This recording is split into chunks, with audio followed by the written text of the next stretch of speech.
gabadhan Soomaaliyeed ayaa ka shalaynaysa nin cadaan ah oo ay guursatay. Ninkan cadaanka ah lacag ayuu isiinayay waxa uu igu yimid Garowe, balse waxa uu igu sameynayay dhaqan xumo.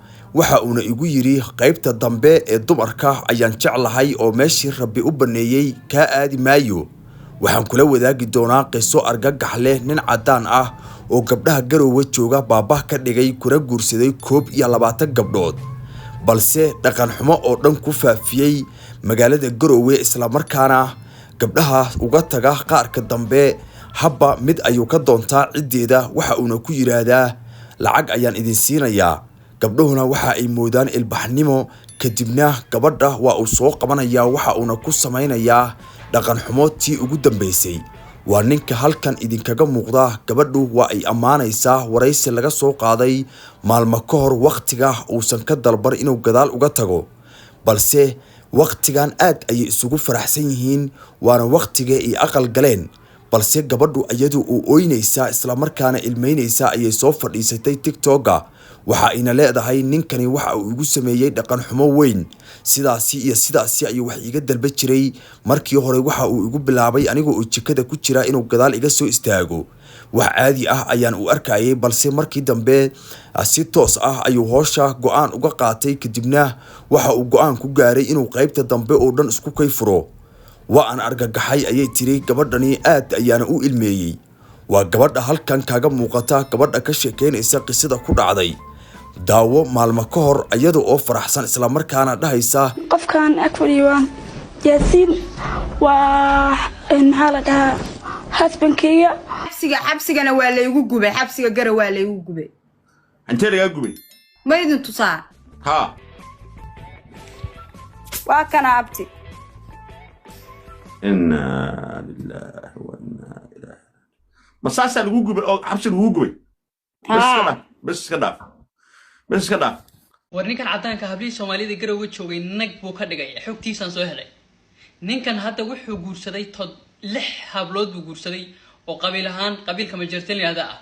hal gabadh oo iyaduna Jareerweynaana hadda wuu qaba oo wuxuu ku qaba kaamka Garowe ku qaba. waa Jareerweyne hadda gabadhan uu qabo. wuxuu dhalay 9 ilmood buu Puntland ku dhalay. ninkan waa nin u dhashay Mareykanka, asalkiisuna waxa weeye nin u dhashay Israa'iil u dhashay weeye, waa Israa'iili weeye.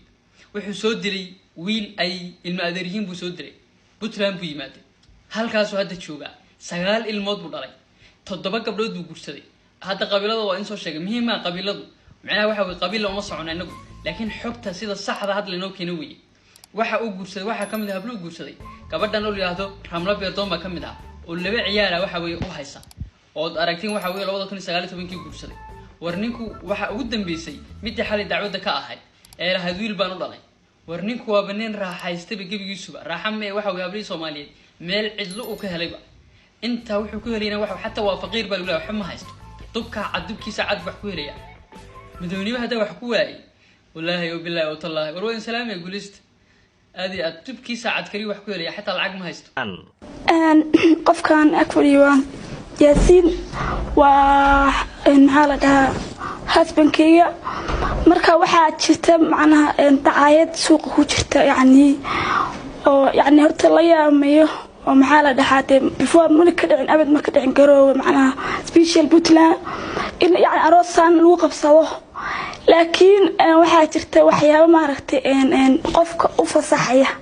qofku mar hadduu muslim yahay wax kasta macnaha nin kasta ay gursan kartaa hadduu qof muslim yahay, because diinta ma sheegayso qof muslina in qof muslim oo ajnabi kala kasta ahaado inaad macnaha laga hor istaago lama gursan karto, ma diidayso. muhiimadu waxa weeye qofkan inuu muslim yahay. waxa kaloo jirta waxaa la sameeyay waxaa arkay linkiis iyo waxyaabo la sameeyay. horta aad baan u xumahay hadal idin ka tag ma ahayn, because qof ina wax ka sameeysan waa loo fiican sama. Soomaaliya hadaan nahayna waxa waa bunbunina. marka wax aydan hubin in social media la timaadaan oo wax maaragtay dhici jirtay anuu la yaamayo waayo iska garanaya, because social media amba wuxuu ka sameeysan yahay qof la dacaaday, qof been la abuuray iyo run been isku jira. dadka waxa sameeynaya waxaan dhihi lahaa inta ku mashquul lahayn qeyrkiin waxa fiican inaan waxyaabo badan oo maaragtay aan ku mashquushaanay oo idinka qusaysa qofkan aniga aan guursadayna waa juiskayga aad oo qeyb guursaday Soomaali inaan guursado iyo cadaan guursado muslim waa inuu ahaado muhiimadu alxamdulillah horta aan Soomaali baan ahay gabar muslim aan ahay waalaya inta badan dadku ay yaqaanaanin laakiin ma aha in been liigu macnaha dacayad been la sameeyo.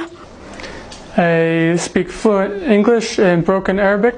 waxaan ku hadlaa luqadda Ingiriiska waxaan jabsadaa tan Carabiga laakiin waxaan rajeynaa inaan Soomaaliga barto markaan islaamay 9 sano ka hor waxaan ka gudbay marxaladihii aan wanaagsanayn ee aan soo maray waana ku qanacsanahay inaan guursado gabar Soomaali ah muslim ah ixtiraam gooni ah ayaana u hayaa dadka Soomaaliyeed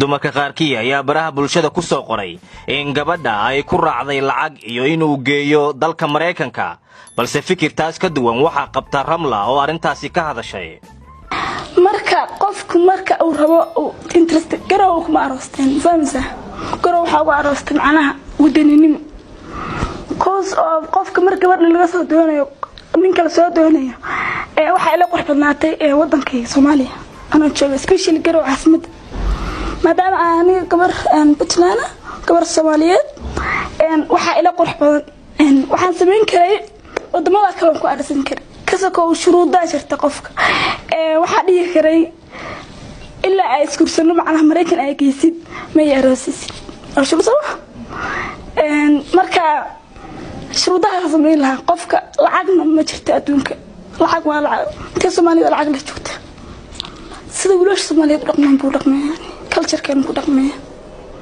fahamsa yani wax kasta maxaa la dhahaa oo xiriirka ragga ninka naagta uu fahmayaa Soomaaliya culture-keeda wax badan fahmayaa markuu xagga joogo waxyaabo badan yani meesha iskama imaan soo analyze garay oo jirto oo sameeyay Alhamdulillah, she's a good Muslim.